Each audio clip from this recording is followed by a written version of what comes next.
Hello, hello, hello, Anika. Well, hello, Mr. Michael. How are you doing today? I am doing good. I am doing Forgive really me good. for my phone going off over here. Oh, that's all right. That's what reminder letting us know we're supposed to be on now. Okay. I Okay. probably should have taken my put on do not disturb.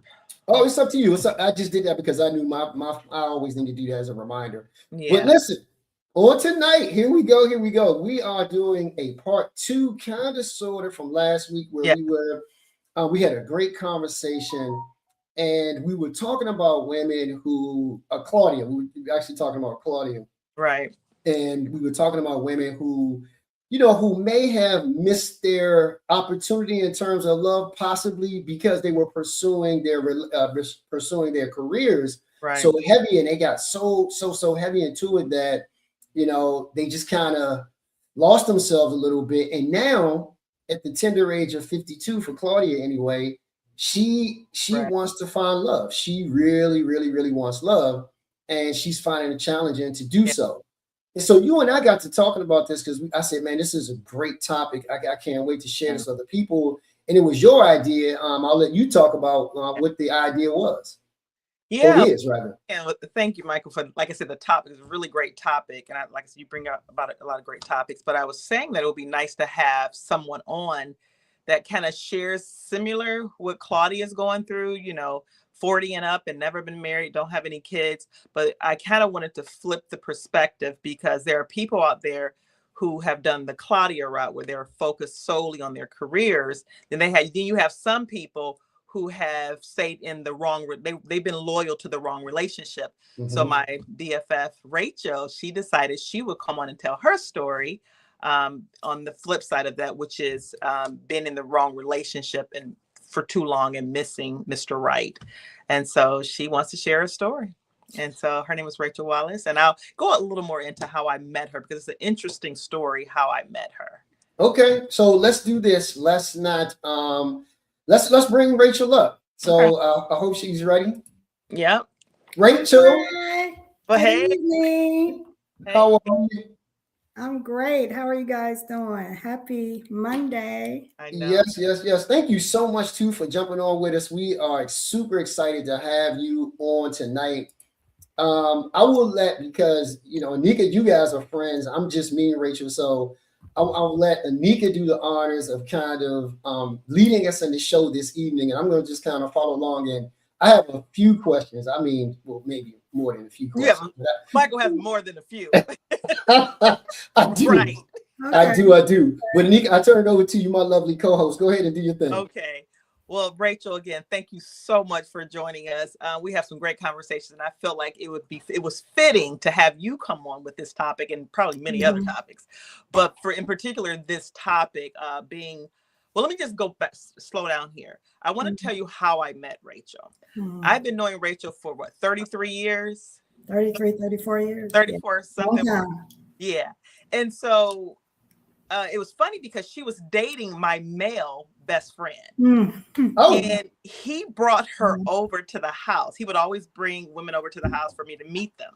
And he brought Rachel over. And we were like 20, 21 or whatever. And I was like, oh my gosh, she is a nice girl. Oh my gosh. I was all excited to meet her. And unfortunately, they didn't work out well because, fortunately, he met his wife and me and her stayed friends.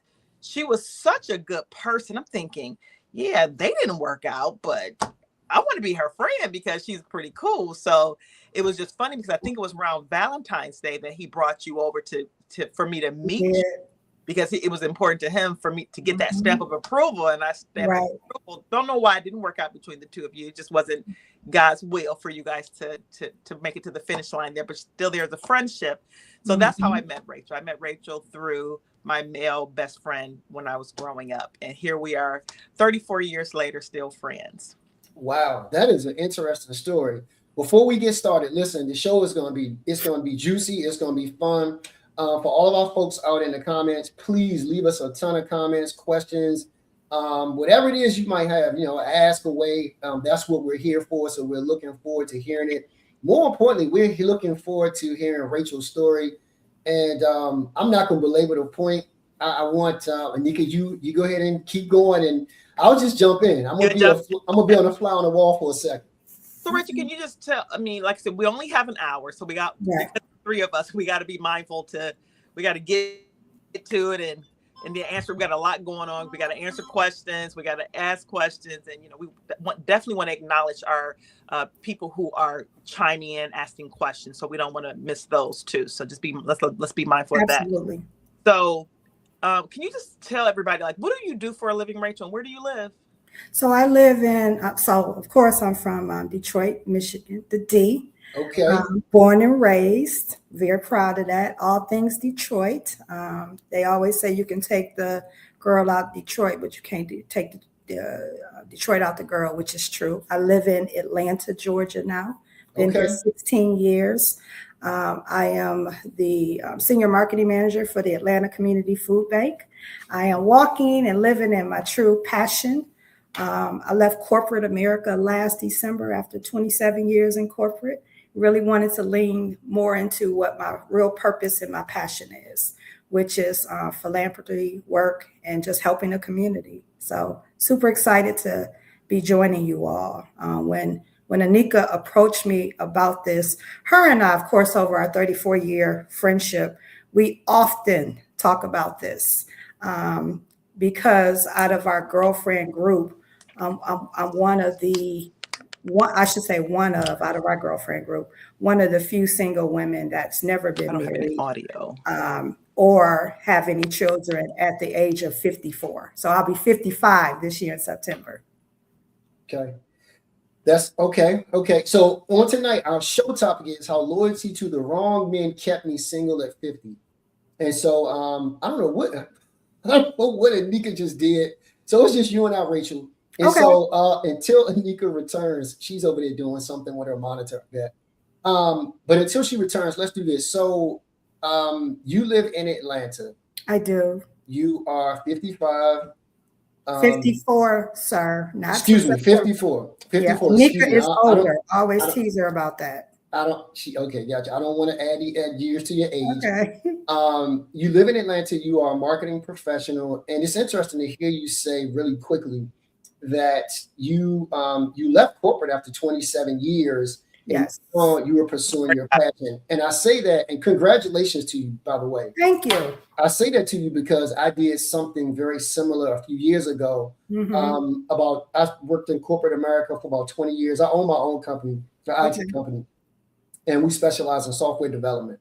And I really, honestly, I've told this story before. I don't know if I've told Anika this, but when I owned the company, I never really liked IT. Hated it every day for the most part. Love project management, love program management, love, all the different things about IT, but it wasn't me. That really wasn't my purpose. That wasn't what I was called to do. For that moment in time is what I needed to do until I could get to where I really wanted to be. And so I did it honestly because I wanted to provide my wife and kids a great life. So I could put my kids through private school, eventually put them in college and even put them in private colleges, the schools they wanted to go to. At the same time, be able to live some of my life dreams and my wife's life dreams as well. And so it served its purpose.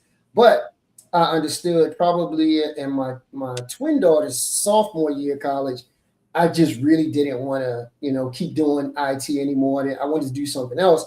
At the same time, I had a company where I own custom clothing, or I make custom clothing for men. That's what my true passion is, image consultant style and things like that. I told my wife one day, I said, listen, I really don't want to do IT anymore. I'm just sick of it. And she said, well, Michael, why are you still doing it? I said, well, we got this great life. We got these bills. I want to make sure you can still live the way you want to live, drive the cars you want to drive. I don't want to change any of that, right? And she said, well, no, I think if you actually pursued your passion, you'd actually do much better in life than you did in the first part of your life. And I said, you think so? She said, no, I know so. I said, well, this could mean that, we might have to change our whole lifestyle. We have to move out of this house. We might have to give up these cars. We might have to change our lifestyle. And she said, I don't care. We could be in an apartment as long as I'm with you. Oh. And I said, okay, if you believe in me that much, I'm going to go ahead and give us a shot. And, that was about 7 years ago. I haven't looked back. It was one of the best decisions of my life.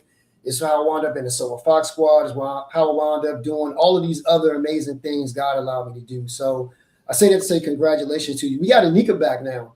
And I'm so, sorry, guys. Yeah, I had to put my phone on. I thought I had it on do not disturb. And for some reason, when a call tries to come in, it kind of kicks me out. Which, yeah, I'm sure. no, that's okay. That's okay. But since you jumped off, I'm gonna continue if you don't mind. Oh, absolutely. And then I want you to jump back in because we're having such this great conversation. So listen, Rachel, I have a ton of questions for you. Okay. So my first question, I guess, is I'm surprised, honestly, that you aren't married. Let me just say that first. Why? May I ask why? I say that because, one, you're a professional. You're a very attractive young lady. Thank you. I'm sure you've accomplished some things just because I can just tell listening to you and in the tone of your voice. You don't have to go into it, but I'm a guess that you probably have at least a master's degree of something. I do. Maybe even a PhD. I have 3 degrees. See, here we go. I can tell. And I'm just very surprised that you aren't married just yet. And so I guess my first question to you would be, why is it that you think you haven't been married yet with all of who you are, what you've done? I'm sure you've come across amazing men in your life. I'm sure that's not been an issue nor a problem. Why do you believe, you haven't been married yet or you aren't married yet? So I've pondered that question. Anika and I have talked about this in depth over our 34 years. It's a great question. To answer, to just be completely transparent and honest, I think it's this. I think it's simply when it's your time and when it's your season, it will happen. I've had to come to accept that. I always thought, so let me tell you a little bit about my background, if I may, really quickly. Please do. So I come from a 2-parent household. My parents were married for 58 years. God rest my mother's soul. I have 1 sibling, one younger sister, and I come from a long line of marriages just within my family. So that's what I was raised up in. That's all I know, right? And I went to school thinking that I would find my purpose partner. That's what I call, my future spouse, my purpose partner. I thought that I would find him or he would find me in school. So not that I went to school with that intention, but the likelihood of that happening is a high probability. Absolutely. Because we are all there for the same reason. And you meet like-minded people, right? So I dated a gentleman. He got me freshman year. He was about 2 years older than me. All 4 years through college and then 3 years outside. I thought that was going to be my husband. Most of my friends did because, we were together all that time. Unfortunately, that relationship, did not work out for various reasons. And I don't male bash anybody that I've been with because there's a lesson to be learned in every relationship that you go through. And so I haven't been what I would call a serial dater or dated around or dated multiple people. I've always been a one woman type of person in a relationship. That's just who I am. So I never kind of dated a pool of guys at the same time. I've always been that loyal person, loyal woman to a fault in many cases. So to answer your question, I don't know why my turn hasn't come yet, but what I do know is that I still very much have a desire for marriage, and I have not given up hope on that, nor will I give up hope on it. Because one thing that I know for certain, I believe, I don't know about anybody else, but I just believe we're meant, there is a purpose partner for everyone. There's a soulmate for everyone. I believe that we're here and meant to be here to procreate, to populate, and to come into alignment and purpose with your purpose partner, because there will be a purpose that only you and your partner can walk out together. So that's long story short. Got it. So let me, if you don't mind, I'm gonna press you a little bit here because I've been eager to know some different things, right? So I was talking to my wife about this, and I was saying to her, because like yourself, Rachel, I know a lot of women who fit your profile. I mean, a lot. It's probably, because you're in Atlanta, I'm in DC, California, LA, all these different places, a group of pool of women, successful Black women who are doing really, really well at the top of their fields, but yet they're single. And this has always been a question of mine. Why is it? Now, let me just explain something to you. The women I worked with, who I knew really well, even still to this day, I still keep in contact with some of them. They were really they were the most professional women you ever want to meet. But outside of work and some of the stories I would hear about them with their male friends, they were pretty tough.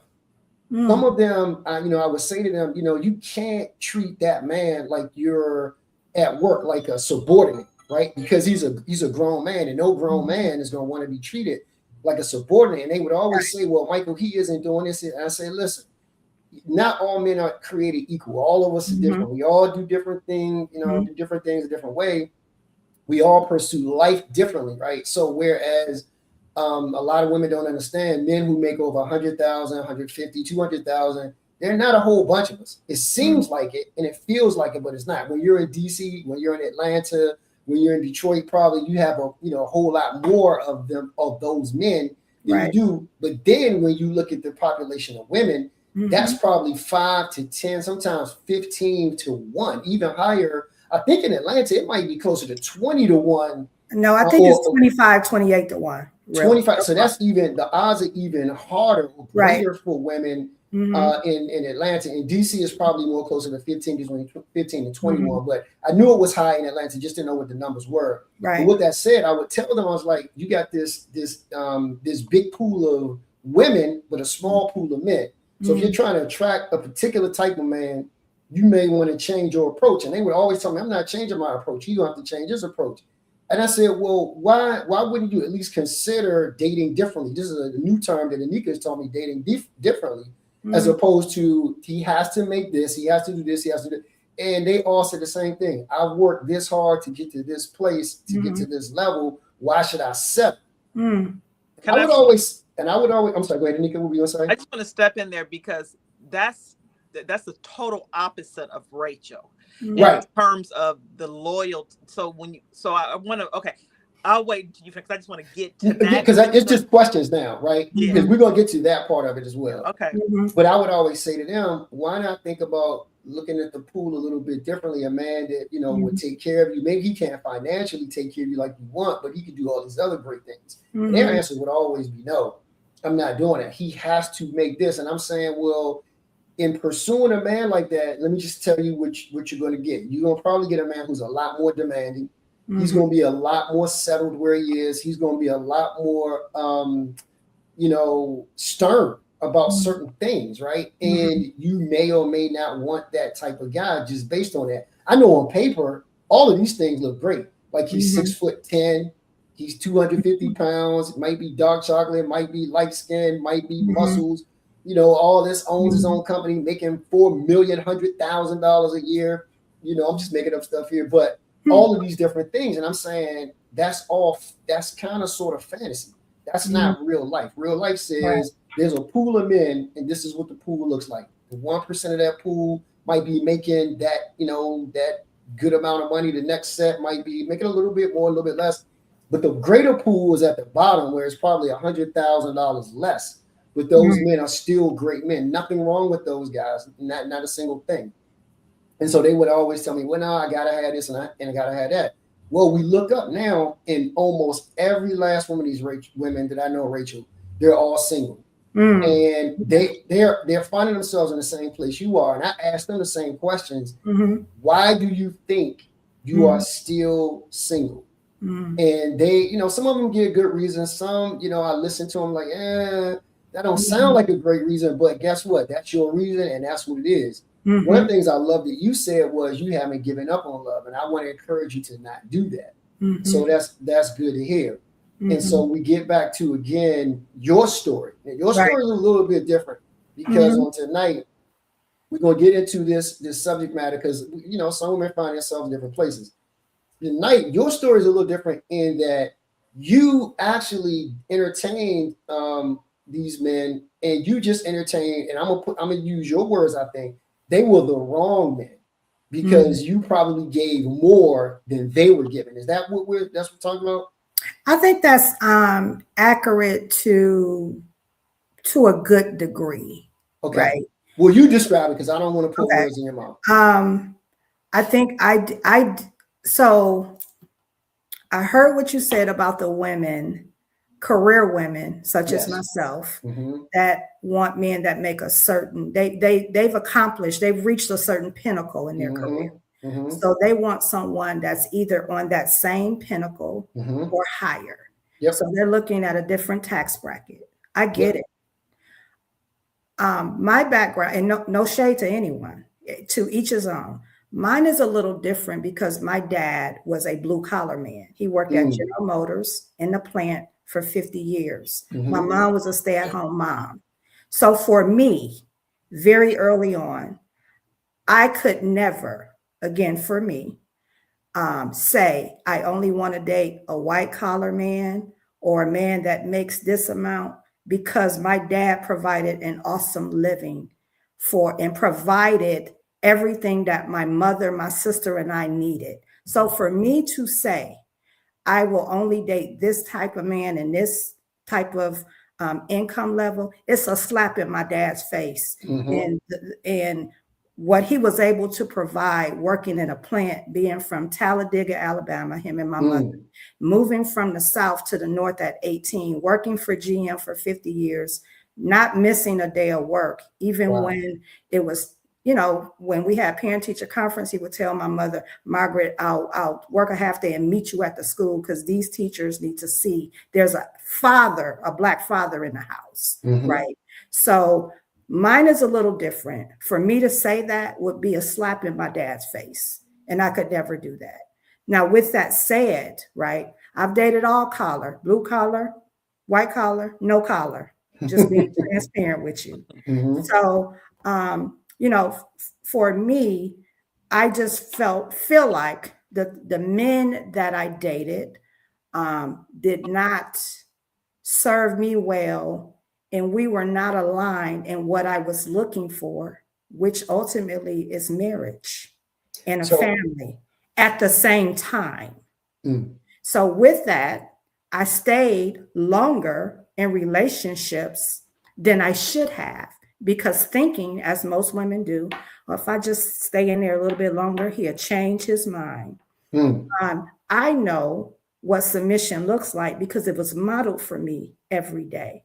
So me being able to submit has never been a problem. I know how to cook. My mother's from the South.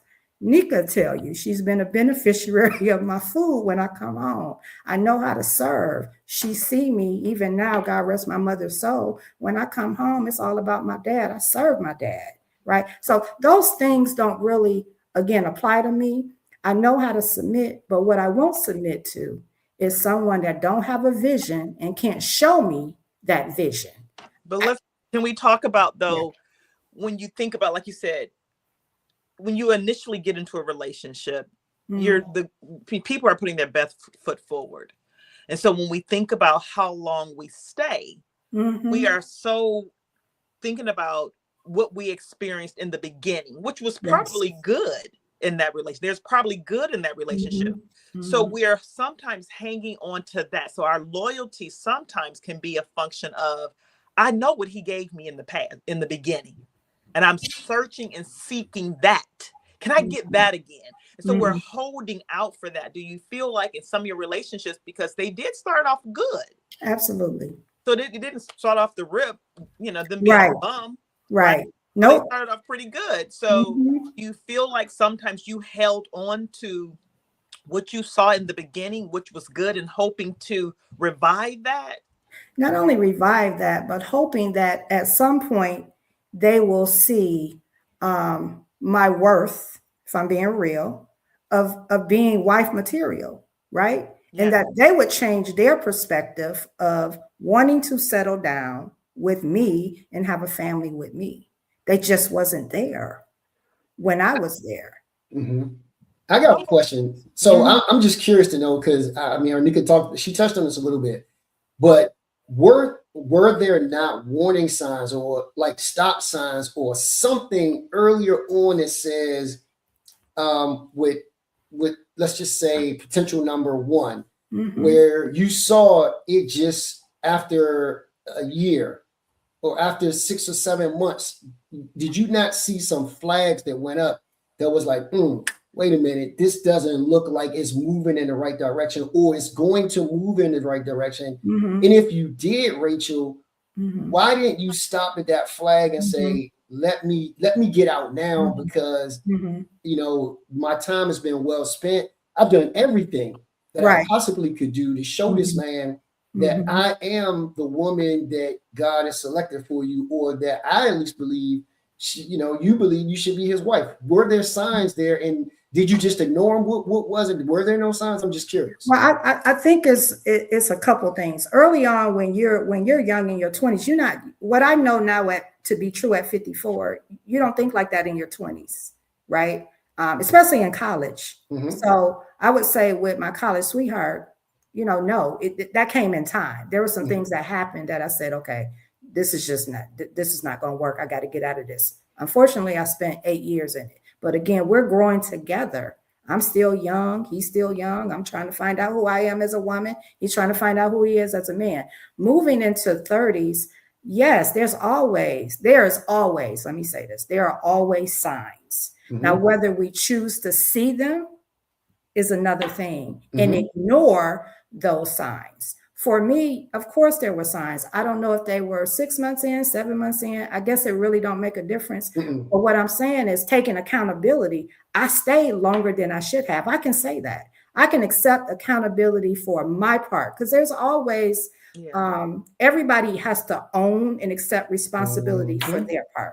So I'm not here to dodge accepting responsibility. There are always signs. What we as women tell ourselves is, okay, it'll get better, or he'll change, or if I just hang in there, or if I just do this a little bit longer. Yes, there are always signs to answer your question.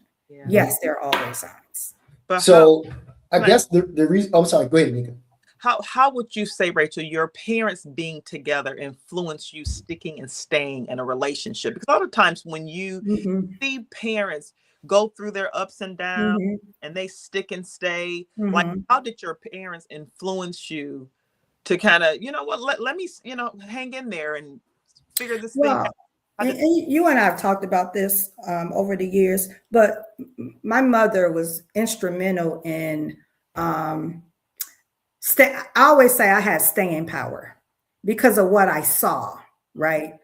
My mother had staying power, and my father, good man, but there were times where I'm like, okay. They just knew how to work through things. And I think because of my upbringing and seeing how they work together in marriage, I didn't want to give up too fast or too soon. I wanted to hang in there and try to stick it out, even though we weren't married. But I always had a mindset that I am a wife. That's always been my mindset. I'm not a girlfriend. I'm not a pass around, so to speak. No, I'm a wife. That's always been my mindset. So I carried that into relationships, knowing that I am, whether, I have a ring or not, my mindset is I'm a wife because of what I saw model and because of my desire to be a wife. Does that make sense? That makes perfect sense. I guess I'm guessing what I'm trying to get to is, and let's just real quick, I want to set the stage because I probably should do this sooner. This conversation is a great conversation. We've already started. This is fantastic for me as a man listening to you. This is instructive. I think this is informative, and it's a tutorial, right? In my mind, this is how I look at this conversation, because I think this is a conversation that younger women need to hear from someone who's more experienced, like yourself, Rachel, in this subject matter. It's also good for men to be able to hear from a woman so that we don't make the mistakes that some of these other guys made in being with you. Because I think sometimes men not having these kinds of conversations that we're having, and me being able to ask you these questions, they don't understand what you're going through. And so because we're going to get a good balance here, because I got two women, you guys, Anika always keeps me on my toes, and I know you will. I have the advantage of having two women here, one married, one not married, to keep me on my toes, 1 and 2, to help with some questions that I have. And I'm sure I'm going to ask you some questions that some men listening are going to, have answered for them as well. So I want to get back to this because, I want to make sure younger women are paying attention to you, because they really need to hear what you're going to say. Men also need to hear what you're going to say. Yes. And especially those women who are in your category right now, they're going to need to hear what you're going to say. But I want women to pay attention because I'm going to say some things that I don't think some of you women have heard before. And I don't want anybody to be offended. I want to tell you, this is always understand that I'm going to talk to you from a man's point of view in a general perspective. Not all, right? Because I can't paint this broad brush, but this is a general perspective of how men think. Not how women think, not how women want men to think, but actually how men think. And so that you get an understanding of what goes through our brains in general as we're doing this. All right. So I'm gonna go back here because I'm gonna want to go back to you answered my question, but I want to add some commentary to that, right? So this is the commentary I want to add. So you were the first gentleman you were with him for 8 years, and that didn't go where you wanted it to.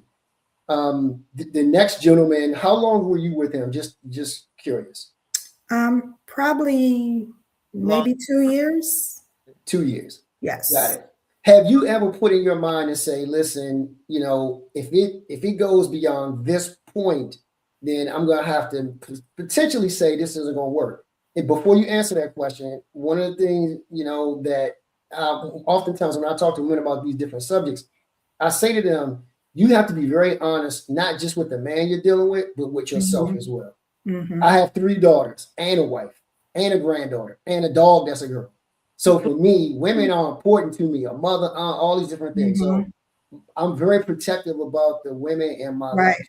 And when I talk to my daughters, which I have 1 that's married and 2 that aren't married, I talk to them in a very straightforward manner with them and letting them know how men think. And so for you and for all the other women that are listening, this is me speaking. I can't speak for all men, but you have to be honest with yourself and say, hey, if this guy isn't showing me the things that I think he should be showing me, it might be time to check out. But the other thing that's important is you have to put the man on the spot and say, from the beginning, where are we going with this? If you are, this is just in general advice to all women. My intention is I want to be married. I want children. I want a car. I want a dog. I want a house with a white picket fence. These are the things that I want. Are you signing up for those things? Is that what you want? Does your life look anything like this? And if so, how long does it take before you determine you're going to put a ring on this thing? Because, a man will keep going and going and going and going and going and going and never commit because he hasn't been put on the spot or asked the question, what are we doing here? Are we getting married? Are we not getting married? And I always tell my daughters this, that when you get to that inflection point, something's going to happen. There's either going to be a yay or a nay. You have to be prepared for both those things. But before you get to that point, put yourself in a posture where you don't get to the place where you're so far gone that you've spent so much time with this person that you've lost time with somebody else you should be with. So I said I'll just say this. Now here's my question to you. What has been the difference so far? Or have you seen differences from one relationship to the next relationship? Or are they looking the same where relationship 1, relationship 2, relationship 3, you got into these, I'm going to call them somewhat long-term relationships. And I'll just say for myself, a long-term relationship would be anything more than 6+ months, especially in our 50s and our 40s. Because anything more than that's just way too long, right? Right. That's in my mind, that's a long-term relationship. Outside of relationship number 1, these relationships you've been in, have you been on them more than 6+ months? Yes. Got it. Yes. And I wouldn't say it's been a lot. Nope, not even saying it's a lot. They don't even care how many the number is. 6+ months, absolutely. Gotcha. Yes, for sure. And now, because you're a little bit more wiser now in the dating, when you saw signs at let's say in your 40s, when you saw these signs come up, what was the first thing in your mind to do? Was it still to even pursue and keep going, even though you had seen this before, and now you're seeing it again? What made you stick in there longer than the 6 or 7 months or whatever that time frame? What made you stay instead of saying it's time for me to go? So remember, when you first meet somebody, you meet their representative. You do not meet that person. Yeah. I want to be real clear on that. Mm-hmm. You meet the representative Mm-hmm. first, right? So it can take a while. Yeah. And when I say a while, I feel like I'm a very now discerning person, Mm-hmm. right? Now it doesn't take me long to discern at all. I can discern in a coffee conversation because, to your point, I put it out there now.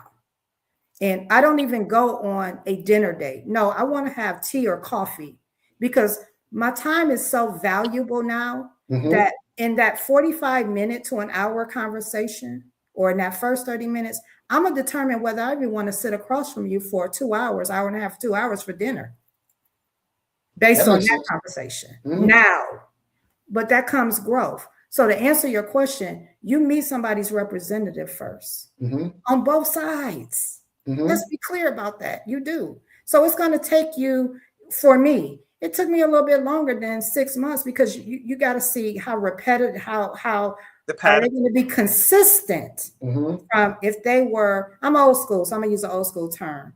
I want to be courted. I don't think the young people don't understand what courtship means, right? And can you explain it, by the way? I don't want to take anything for granted. So because I 100% agree with you. Young people don't know. Yeah, they don't know that word. If you're a Gen Xer, you'll know that word and older, right? I'm Gen X. Courtship, when you meet someone, right? Just from the initial meeting, there you exchange numbers. They may call you later on. Nowadays, it's this waiting game. Well, I don't want to call right away because I might look desperate. Back in the day, courtship, you exchange numbers that day. You may hear from them an hour later or 2 hours later. And so you're courting that person. You're being consistent in phone conversation. You're being consistent. And if you're planning dates, if you're going on dates, typically if you want to take a lady out that Saturday, you call them by that Wednesday, Tuesday, Wednesday to set up the date for Saturday, what time and all of that courtship, right? They don't court anymore. Men and women on both sides, they meet somebody. I'm gonna speak from the Atlanta experience. Okay. You meet somebody, they want to know where you live. They don't even really want to, they may want to go on a date or meet, and then they want to come to your home. I call my home the honeycomb hideaway. It's very rare that you will get an invitation to my home or know where I live. This is my sanctuary and my safe space. If you get an invite to my home, it is an honor and a privilege. Real talk. Yeah. Because I safeguard my sanctuary. This is my place of peace and comfort and safety. I don't know you. I don't really know you to invite you into my home or into my space. So I'll meet you out somewhere until we develop a rapport and I can feel safe to invite you into my space. Right? Yep. But I've, to be honest with you, I've always been like that. I've always moved like that. I've never been that one. Okay, we meet this week and then the weekend or a week later, you at my home. That's never been my story. Right. Never. Yeah. Real quick. So Vela says this, I love this. Mine was the opposite. Because my parents divorced, I was determined to make my marriage work and stay way longer than I should have. And we're going to come back to that. And then we have, but this is Juanita. Juanita says, those representatives can hook you and reel you in. So unfortunately, I'm assuming if they can't keep it up and keep it real. And then Bella says, I agree, Rachel. That's definitely an ATL thing. By the way, Bella is one of my good friends. Bella is, I went to college with Bella. Okay. She lives in Atlanta as well. So she has a good understanding of what that Atlanta market is and what it's like to be a woman who lives in Atlanta, who's also single. Before I go, Anika, were you going to say something else? Because I can keep going because I got so much I want to know. And just real quick, before you do go, Anika, just let's keep in mind, again, this is a tutorial. So I'm learning. And I'm sure there are other people who are learning as well. So I want you to talk, when you're talking to me, talk to me like a third grader, by the way. Because you know a lot, Michael. You educate. You got a lot of information stored up in there. So no, you're kicking knowledge too. So I want to go back to one of the things that you said, Michael, when women meet men, that they should be very assertive when it comes to understanding letting men know what it is that they want. Yep. At what point should a woman do that? Because you have a lot of men. I'm not saying that we should shy away from that just because we may make a man run or something like that. Because if we make him run as a result of that, they need to go. But at what point should a woman be asking that question? Because like you said, that's not at the forefront of a man's head to commit. For some men, I should say. So at what point should a woman be asking that question? I would think on either the first or second date, to be quite honest with you, because why would you let any point in time go by where you don't know what this person is, what they're standing for, what they want to do in life? It's an easy question. You do or don't want to get married. I'm not saying let's run out and get married tomorrow. Right. I'm just saying, and I'm asking, what is your intention? Because mine is I want to be married. Right. And I'm putting it out there. Some people say don't be a pick me. I say honestly, throw that out the window. I know a lot of women are going to disagree with me on this. I'm telling you, there are too many. You don't want to waste time with just thinking about not being a pick me. It's not even a mindset of being a pick me. It's a mindset of I just want to know that you want what I want. I agree. And I say this to say now, probably I'm 54. So over the last, I would say probably 10 to 13 years, I do that now because you don't want to waste time. You don't. And I make no apologies for it because men don't make apologies when they say, I'm not looking for a relationship. I'm looking for a good time, or I'm looking for just, to kick it or to hang. So they're very clear about their intentions and what they want. So as women, we have to be equally as clear, unapologetically. Okay, that's what you want. Nice to meet you. I wish you well on your journey. But as for me, this is where I'm at in my life right now. And if we're not aligned, I'd rather know that on the first or second day. Because again, my time is too valuable and precious to waste. I don't have time to waste now. A lot of people are making those decisions just based out of fear. It's so easy to get in a relationship, managing piece that people shy away from. Because I think in an ideal world, people would want to, we are born to be in partnership with one another. And I feel like if people had the tools, if we were in our homes, if we were being more intentional about, raising families, like, okay, I'm trying to raise my son, my daughter to be a wife, to be a husband. I don't know if people are being very intentional about that. So not that I'm giving men a pass, but if you're not being raised in an environment where you are intentional about saying, this is the way to go. Yeah, not everybody is meant to be married. I get that, man or woman. But if you desire it, I feel like it should be made available to you. But I feel like some people are just not in a position to have the education. Like I said, they can get in it. I heard somebody tell me one time, I'm a good boyfriend for 3 months.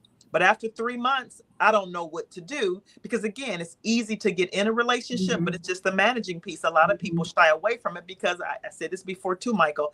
When you ask a man what's important to him, success is important to him. And most men are not going to pursue a relationship or anything that they can't be successful at because they're ego driven. Yeah. That's man or woman, right? Let me say this. Let me ask this real quick. I don't think women will take more risks, Michael. I feel like women will stay in a relationship for a long time, betting on you. I'm going to love you enough to change you. I'm going to love you and I'm going to love you right to make you change and be the better man that you need to be for us. And so for some women, we will stick and stay for a long time before. I agree with that. And I think that's excuse me, I didn't mean to cut you off, but I think that's the same thing because that's success. Because you believe in your mind, the end of it is we're getting married. You don't pursue it in a sense that I don't believe there's a woman who would stay that long with the intention of not getting married. Like most of these women, at least that I would believe, if your intention is to get married and you stay that long, that's your intention. At the end of the day, success is we get married. Now, I do know that there's some women because life has really changed. I'm 56. We're all in the same age group. We're, these 70s babies, the way that we think is way different than a lot of people think. I mean, just in the sense that there are some women who say now, I don't want to be married. I just want someone to be a companion. Yep. I'm fine with that. I can be a companion for 30 years. I can be a companion for 40 years. And there's some women, like yourself, Rachel, was saying, I need more than companionship. It's more to it than just being someone's companion. And this is to people who say, I'm good with being a companion. You got to understand what companionship comes with. Companionship could mean, hey, there could be other companions as well. There could be companion A, B, C through Z, mm-hmm. right? Mm-hmm. There is no commitment there. There's just, when I see you, I kind of see you. Mm-hmm. It's that whole deal. If that's I'm not knocking that because some people want that. That's mm-hmm. who they want. But if your intention is to be married, then that's something different. Going back to what you were saying, Rachel, and there's another question for you, is with the different, I guess, the different relationships you have, especially now. And again, this is teaching mode because I really want you to speak and understand that you're teaching some of these younger women because they don't have the foresight or understanding or knowledge you have because you have a few years on them. So they don't understand what's coming, right? But you know what's ahead. Mm-hmm. What has been your greatest lesson learned to date in this dating game, especially as it relates to wanting to be married, that you would just do differently? Like if you could go back to your 20-year, 22, mm-hmm. 23, just coming out of college self mm-hmm. and say to yourself, even and not just at the 22-year-old point, mm-hmm. but at the 30-year point, at 30 years old, at 40 years old, and even at 50, what have you learned? And what would you say to each one of those versions of Rachel in her 20s, 30s, 40s, and 50s? What would you say are your greatest lessons learned? And you would tell them to look, come on, girl, let's. Okay. One would be don't date potential. I think women, okay, wait. You got to define it. I'm a man. I'm listening to this. What does that mean? Potential. You meet someone and you're like, I see the potential. Like I see potential in him. When I say potential, he has the potential to be a good father mm-hmm. or a good provider. He may be a little rough around the edges, but if I just, clean him up a little bit. Love him right, Rachel. If I just love him right, if I just love on him because of his background or his trauma. Yeah. Let me say this. I've been wanting to say this. Come on. As little girls, women are taught how to be wives and mothers. If you look at the dolls from the Barbie dolls and the playhouses and the easy bake ovens we are, whether we know it or not, we're being groomed to be a wife or a mother. You're playing dress up with your Barbie dolls. You got Ken. In my house, we had, I'm gonna be honest, black dolls. That was important for mm-hmm. us, right? Had an easy bake oven. You have tea sets. We're being, whether we know it or not, groomed to be a wife and a mother. Boys they have their G.I. Joe action figures. Mm-hmm. They have their wrestling action figures. Mm-hmm. They're playing cops and robbers and shoot them up and everything. You guys are not young being taught how to be husbands, mm-hmm. providers, mm-hmm. and fathers. Mm-hmm. We cannot overlook that. So there's a reason why women mature faster than men.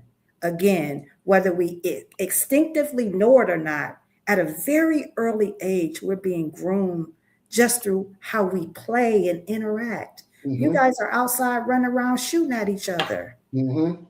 You're not being taught how to be husbands mm-hmm. and fathers. Mm-hmm. Real talk.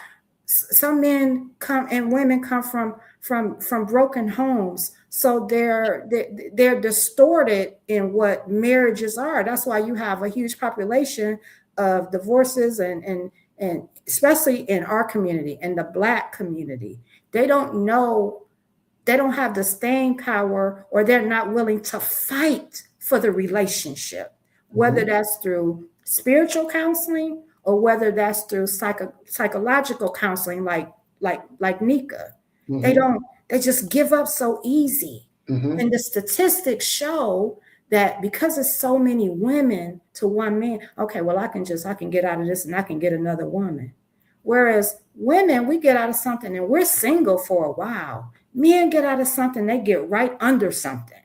Do you see what I'm saying? Does that make sense? So just because we're painting broad brushes here, right? This is that's a really broad brush because, and I'll say this for the most part, to answer your question, yes, for the most part, men aren't necessarily taught how to be husbands. They're taught how to be fathers a lot of times because they see it, but they're never really taught how to be husbands. And the reason why, and I explained this to Anika some time ago, most men don't understand that concept because they've never seen it. Right. They've never had it close enough in proximity to understand, like you did, Rachel, with your mother and your father, to understand what that looks like. For most men, this is what, when they see being a husband today, I'm going to tell you, this is what most men see. They see half their fortune gone, 70% of their fortune gone, 80% of their fortune gone. Nika and I talked about this, and this is something I want women to listen to me closely and pay attention to, all right? A lot of men today will probably not marry for the wrong reason, point blank, because they look at it in one way, in a financial perspective. That's it. And what they say to themselves is, I do not want to get married because if I divorce in 1 year, 2 years, 10 years, 15 years, it doesn't even really matter. Half of everything I worked for my entire life will be gone instantly. It's like a vapor. It's like it never even happened. I've worked all these years and then now there's nothing. And I want to try to put this in a place where women can understand this. Imagine you worked for 40 years. You built a retirement. You got all of these different other annuities and things coming in because you've worked your whole entire life to get to a place where you don't now have to work. But you've been married for 2 years or 5 years, and as you stand before a judge to terminate a relationship, and the judge says that now 100% or up to 100% of what you've earned over 40 years is now gone. So now I got to start over at 50 years old. Where does a man start over at 50 years old? I'm talking from ground zero, 50 years old, to accumulate $200, $300, $400, $500,000 they work for over a lifetime. You don't. And most men realize, I don't want to be put in that position. Well, and then when I tell men this, listen, I understand that, but that's a gamble. That's a relationship. It could go that way, but what if this happens? What if you're with someone for 20, 30, 40, 50 years, and then she comes along, you both have a great life, you combine these incomes, she got 500 over here, you got 500 over here, now y'all millionaires after 30, 40 years.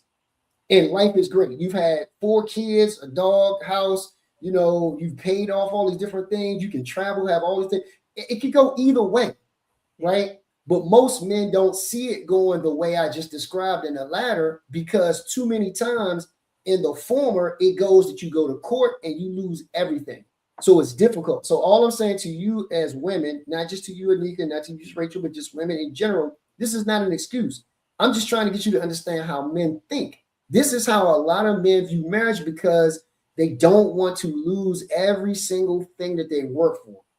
Well, and so, go ahead. It's you're conditioned by what you've seen. And if you stay in that negative headspace, and that's what a lot of men do, they stay in that negative headspace. And so they talk themselves out of, or women do the same thing. Exactly.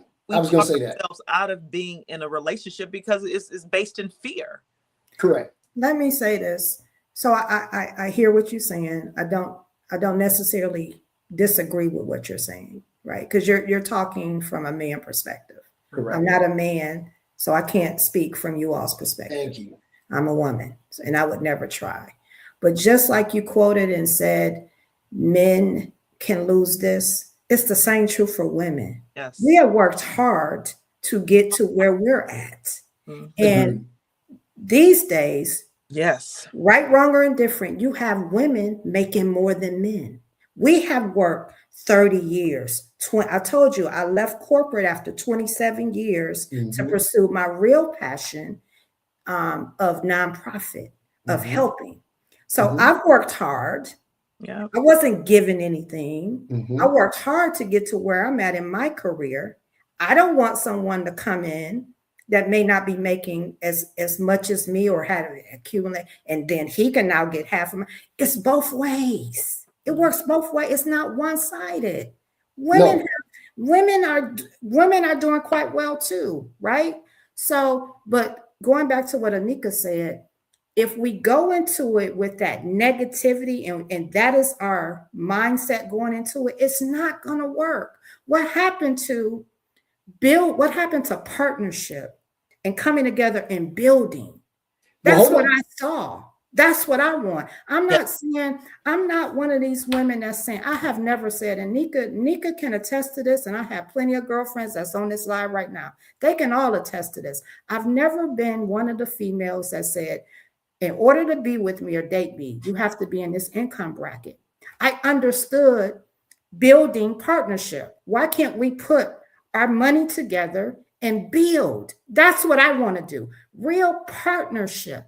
I don't want someone, I don't need a man to take care of me financially, right? I want real partnership. I want intimacy. I want us to take care of one another. It's wealth out here. Let's get out here and get it together. It doesn't have to be one or the other. Why can't we do it together? Real partnership. I love that you said that. Other ethnicities do it. Yeah. The other thing I want to touch on, you said, what's your girlfriend's name? Your friend name that lived Val. here. Right. So she could probably attest to this. She could, I'm sure being in Atlanta, she could definitely attest to this. We in Atlanta, because it's 28-1, we have to sift through men that are that question whether they want to be with women. Yeah, you got it rough there. I mean, right? That's one thing. Then there's this whole other what I would call gender war. Now we have to fight Black men that don't want to be with Black women. That's new over the last few years. We are the only ethnic group. Hear me when I say this. The only group that will badmouth each other, that tear each other down. There is not another ethnic group that have podcasts that make money off tearing one another down. It used to be men was our protectors. We were our men protectors. Now it's this culture war where we're just on podcasts for likes and clicks and to build wealth and money off tearing each other down. I'm sick of it. Yeah. We can't get anywhere. We are running down it with. Well, hold on, wait. I'm sorry, Nika. I didn't mean to cut you off, but I think for this particular topic, I normally wouldn't do this, but we need to go over. I'm not going to necessarily say we're going to stop because you're right. We normally stop at about an hour, but this is too important, I think, a topic for us to stop at 1 hour. It deserves more than an hour-long conversation. This is, I mean, we're getting to a place where I think we're getting to the crescendo. And so I don't want to miss us getting to that peak, to that point, and someone not being able to get something or get more out of it or get what they came for. So let's go ahead and continue. If you ladies don't mind, Rachel, if you have time, Anika, if you have time, I'm going to stay on here for a little bit longer. I would even say if we need to, let's go 2 hours because I feel like we're just getting into it. If that makes sense. Let's see what 8:30 will do. Okay. Then if 8:30 is not, then yeah. I'm fine with that. I'm just saying, I don't want to stop right here because I think it's too important. I agree, but I want to make sure we get to your guest comments.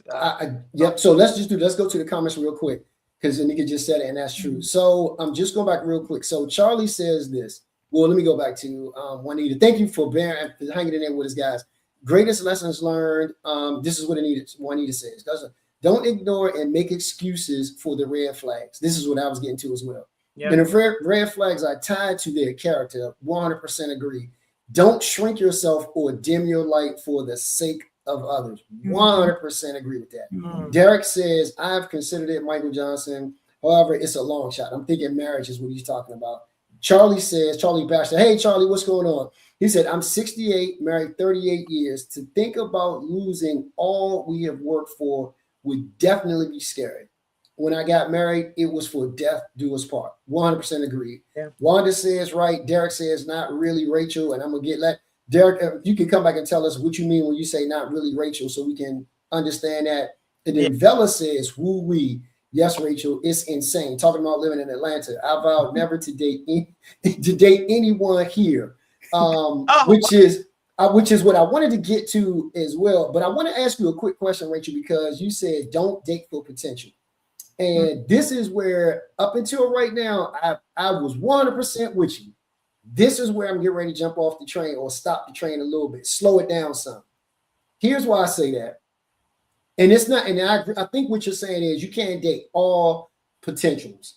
Yes. Some men have potential and some don't. I think that's what you were saying, right? Yes. And the reason Thank you for that. Yes. No, not at all. I came back to clarify that because I would consider myself a potential. Not now, but I would consider myself the younger man potential. And let me just real quick. My wife and I dated in college. And when I dated my wife in college, I didn't have a penny to my name. My parents loved me, but they could not afford to send me to college. I had 3, sometimes 4 jobs in college just to be able to put myself through college. My wife knew that it was no way I could really afford to do a bunch of things with her or for her, because literally every dime I made, I had to put towards my tuition. It's the only way I could go to school. In fact, just being honest, and I would never share this with you, but one of my biggest fears, I've never really had any big fears in my life, but one of my biggest fears as a young person in college, all throughout my years in college, from year 1 to 4, my biggest fear was I would not finish college because I couldn't afford to go. So every single semester, my fear was, would I be able to make it to the next semester? Because I wouldn't be able to afford it. I just did not know. So I always was running for my life. I felt like going through college because I just did not know. My parents didn't have the money. My grandparents didn't have the money. The state wasn't paying. So I had to pay every month. I say that to say this. My wife came along and she saw me. She said, listen, why are you working so crazy? Because she couldn't understand in her mind, why are you working so crazy? Why are you working 3-4 jobs? I said, because I have to work 3 or 4 jobs. She's like, why do you have to work 3-4 jobs? And for me, it didn't click. But what was happening was my wife, like you, Rachel, probably you, Anika, was raised differently. Her grandmother was paying for her to go to school. Her father was sending her money. Her mother was sending her money. Nobody's sending Mike Johnson no money. I'm working every day. So my wife finally, after we had this conversation, and this is why you got to talk to the person that you're involved with. When I finally sat down and had this open conversation with her, and I expressed to her my deepest fear was, I don't know if I'm going to make it to the next semester, not because of my grades, because my grades were going to take care of themselves. I could do that. But if I don't have this money, I'm not going to finish something that I really want to finish. And she said, listen, I need you to not focus so much on that part. What is it that you need that I can help you with to help you get through this process? Because I don't like seeing you like this. Like you're like a hamster on a wheel. Yeah. And you're just running for your life. And literally that's what I was doing. And she said, well, listen, what if I do this for you? And I was like, no, don't do that. She was like, listen, just let me help you. And I'm like, don't do it. What happened was she stopped asking me and she just started doing. She saw deficiencies. She saw things I couldn't do. And I'm talking about we're 18, 19, 20, 21. Now I'm a potential. That's all I am. That's it. I'm talking to her about my future plans and what I want to do. This ain't Mike Johnson right now. And I'm saying, I want to do all this. I want to. And she literally said, okay, let me just do this. Let me do this. And she just started doing these little things, right? Not asking me. She helped me get through college. And I knew when I met my wife, I wanted to marry her. I knew this. Not every man is like this. Now, and I'm not saying this is every man. This is just me. I'm just speaking for potential because I don't want men with potential to get kicked out of the pool. This is why I'm saying this. I had a lot of potential. I just didn't know at the time how much potential I had. But Rachel, Anika, my wife said to me many times, you have the ability to do this. You will be this. It's going to happen. It's a matter of time. Just keep going. And as she just kept depositing these little things, again, keep in mind, I'm potential now. Things start happening. Little bit here, little bit there, little bit here, little bit there. I remember telling my wife, I said, as soon as I get to this one point, once I get to this one place and it takes off like I need to, life is going to look so much different. And I said, I know I'm going to hit it. I just don't know when.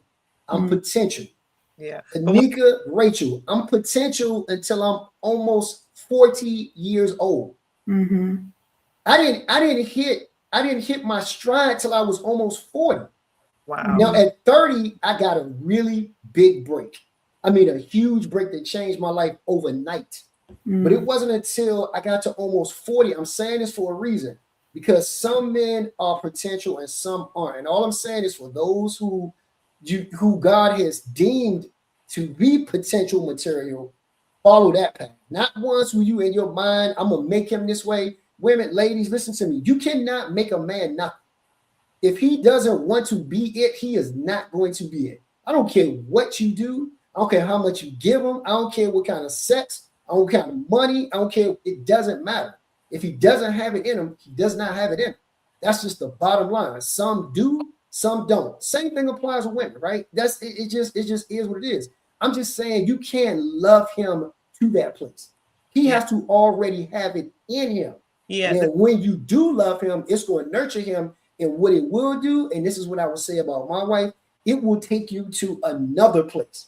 It will change your trajectory. It will make you a different and completely, I mean, a whole other man. I can run through a brick wall. I have literally become a lot of who I am today because of my wife, because she saw the potential and she nurtured that potential that was within me. I'm not saying all men have this.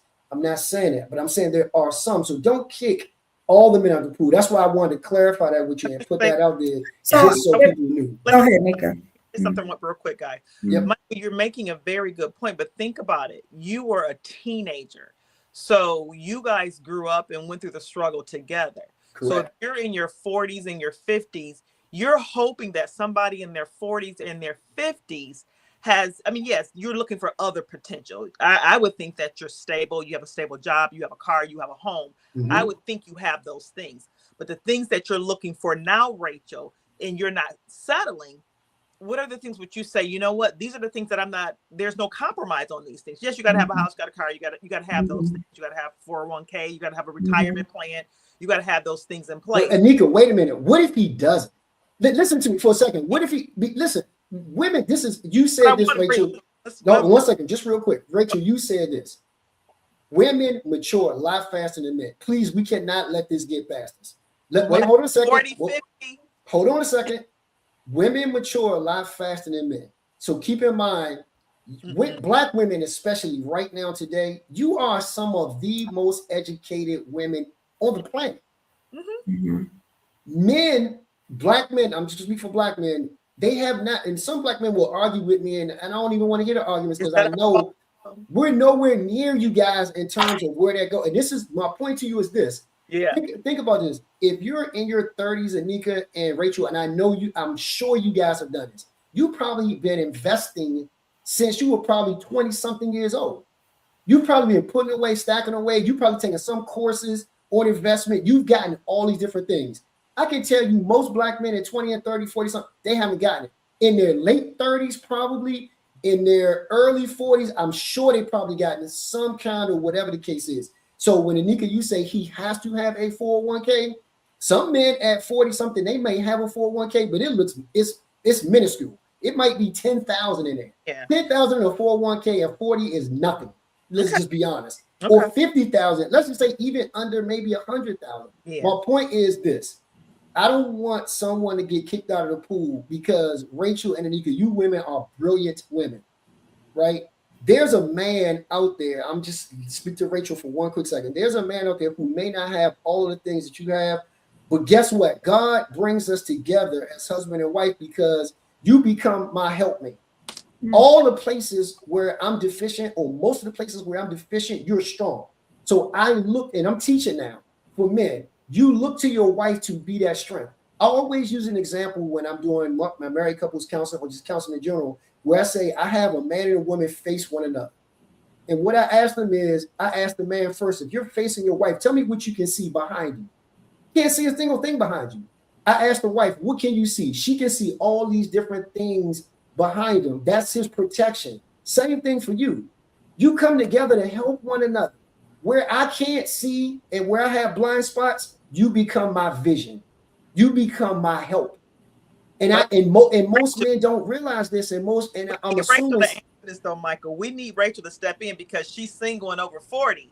So I want to hear what she has to say about this. I know, but I had to put that out there. Okay. So that's a lot to unpack. That's a lot. But I'm just giving you the truth of the matter. Yeah, but let me jump in. Let me jump in. There's a difference in being a helpmate and being an enabler. Not saying that. Yes, agreed. 100%. There's a difference. Yeah. I think at a certain age, I am, like I said, I'll be 55. So I'm 5 years from 60. Yep. I have dated, when I say potential, I told you I've dated white collar, blue collar, no collar. No collar meaning no job. I've dated. That's different. Okay. I've dated. I've dated the brothers that, where we were a little equally yoked. Some some had more, some equally yoked, some had less than. That's not my story. I've dated the brother with, and to your point, yes, and Nika knows this because we talked about it. I've dated potential. Most of my relationships have been potential. Yeah. Now I am an encourager. I am you spoke about your, I think you said you're an ordained pastor, minister? Ordained reverend, yes. Okay. I'm an intercessor. I'm a prayer intercessor. I'm an encourager. I have encouraged. I have prayed. I have castrated. I have fasted.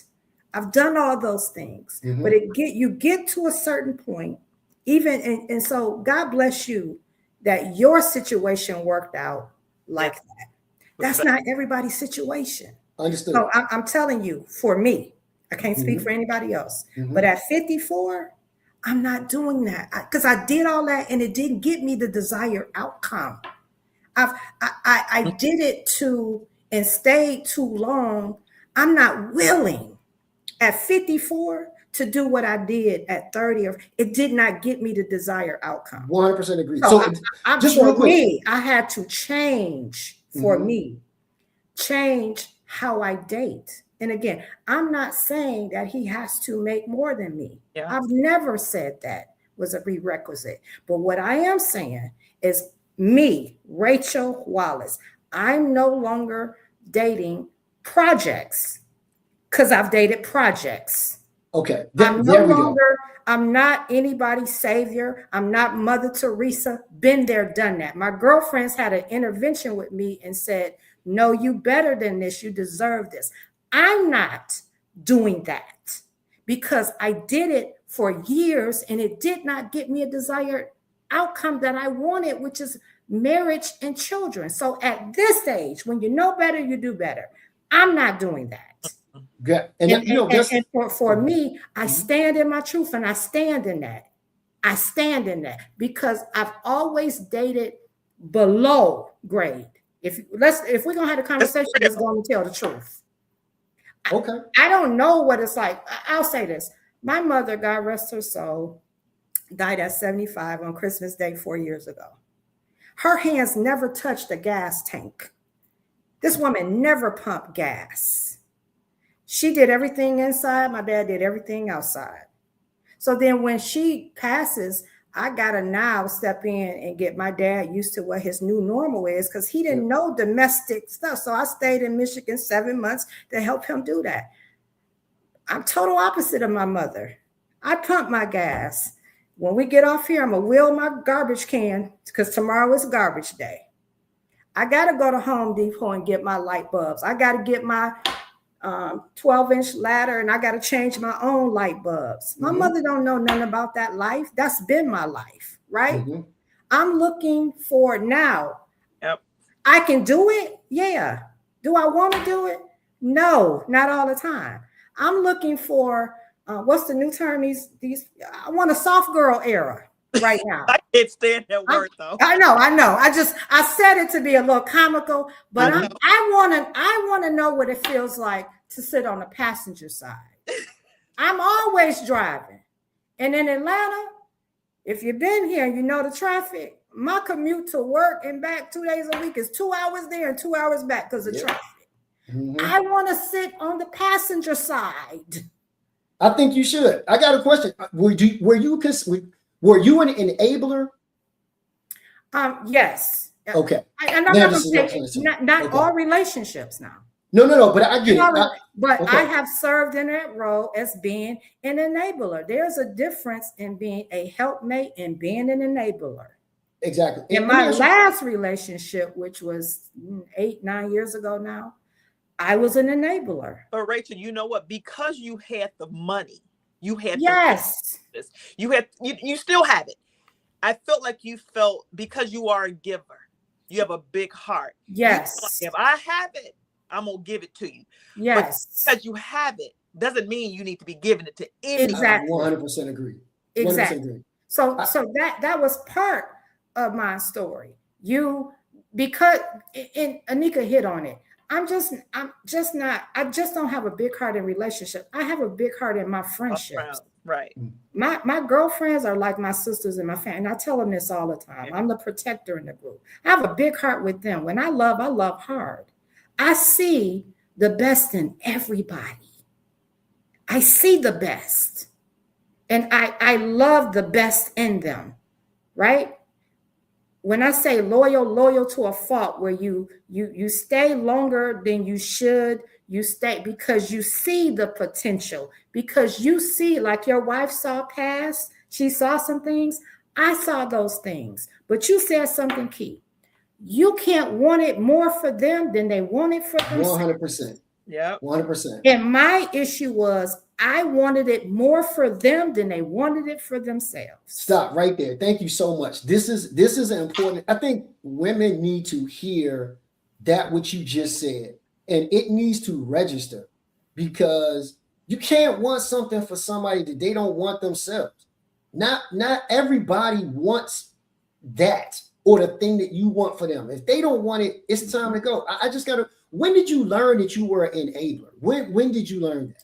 Oh gosh, through and Nika knows this. I'm a person, I'm a lifetime learner. I do a lot of self-introspection and self-reflection. I journal a lot. I've always journaled. So it's through speaking with those that know you best. Nika is a trusted advisor, confident. I would ask her things. What do you see as my problem? People, and when you ask these people, certain people, you got to be ready for incoming. Because I'm like, don't sugarcoat, because they know I ain't gonna sugarcoat. I don't want them to sugarcoat. We hold each other accountable. And so when you ask those questions, you got to be really ready for what they're going to say to you and take it in. She will tell you this. I have thick skin. I can accept constructive criticism. I'm harder on myself than anybody can be, but I take in what they say. I sit with it. I go back and look at patterns, and I can come back and say, I see that, you're right. Also, I'll say this, in therapy and counseling, everybody need a therapist on speed dial. I'm gonna be honest. I'm in therapy right now. So even at 54, I'm learning some things about myself that are brand new. Some things are new, some things are not that I knew.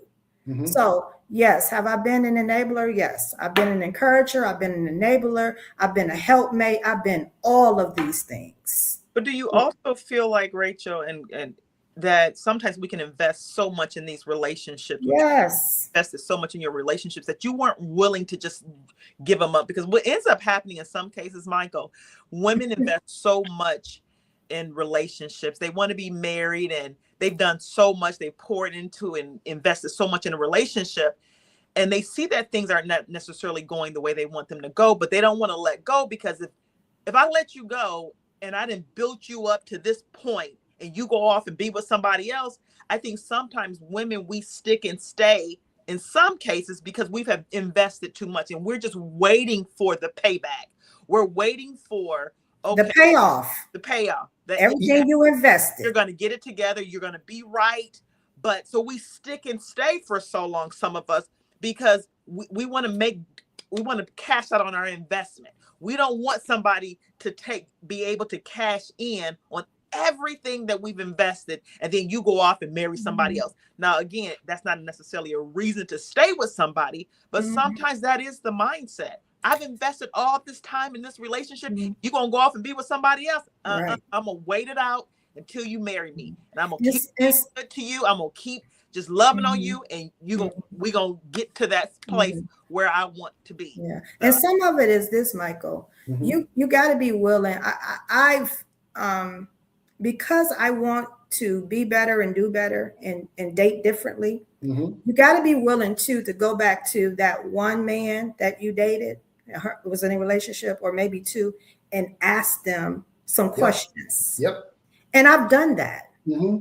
Nika was able to speak to one of my exes quite honestly, and she got some valuable feedback on how he saw me. Why didn't we make it? He gave some wonderful feedback that I then had to sit with, look at and say, is there any truth to that? And then accept accountability and responsibility. He's right. I can say that my tongue has been sharp. I can say that. I understand, and so I'm going to go biblical for a moment, that a wise woman, has the ability to build her home or tear her home down. Correct. And she can do it with her tongue. The tongue is a two-edged sword. It's a weapon. And either you're going to speak life over a situation, or you're going to speak death over it. If I'm being transparent, please. In my conversation, my last relationship, this gentleman that Nika spoke with, that we thought the plan was marriage. He said, love Rachel to death, heart of gold. But if I'm being honest, her tongue can be real sharp in how she speaks to me. And it's not what she's saying is wrong, just but it's delivery. Her delivery. So I had to sit with that. And it goes back to something you said, I think, Michael, early on. I don't know if it was here or in one of y'all's other sessions that I listened to, but you said you cannot, when you're in corporate, when you're a Black woman or a Black man in corporate, I'm going to speak from the Black woman's perspective. Sure. Oftentimes I found myself the only one in these rooms. So I got to fight to be heard. I got to fight to be seen. I got to deal with microaggressions. I got to deal with, if I'm doing a presentation and people ask questions, asking the same question 5 or 6 times, just rephrasing it, thinking it's going to be a different answer. I got to deal with all of that, the backstabbing, all of that. So you bring all of that, what you've had to be code switch in that setting, then you bring all of that home with you, right? And so now when you're stressed and you bring all of that home with you, you haven't left that at the door, right? So you come home with all of that bravado, and you say things to your partner that maybe you shouldn't say, or you say things in a tone that really wouldn't be, you had to do it at work, but you wouldn't really, we're a partner, so we shouldn't be, I shouldn't have to fight with you like I have to fight to be seen at work. I shouldn't have to fight to be seen or heard here. So I can admit, I'm like, okay, he has a valid point. Not that I said, not that what I was saying was incorrect. It was my tone and delivery. So I've had to sit with that. I've had to work on that. And I have worked on that. I can say from that relationship, I learned that. And I appreciate him being honest about it, because then that helps me moving forward. But in that same relationship, I was his enabler. So that was that that which you just discussed over the last 5-10 minutes is probably one of the most important parts of this conversation I think we're going to have, period. Because a couple things. One, you took accountability for something that most women, I don't think, do, where you went back to one of your exes to figure out what was it about me that you just didn't care for. What was that thing, right? And that's a hard thing to do because you got to sit with that and you got to admit to yourself, which a lot of us don't want to admit to sometimes, that we are that person, that we could be. And I'm not saying this about you, I'm saying that we could be nasty.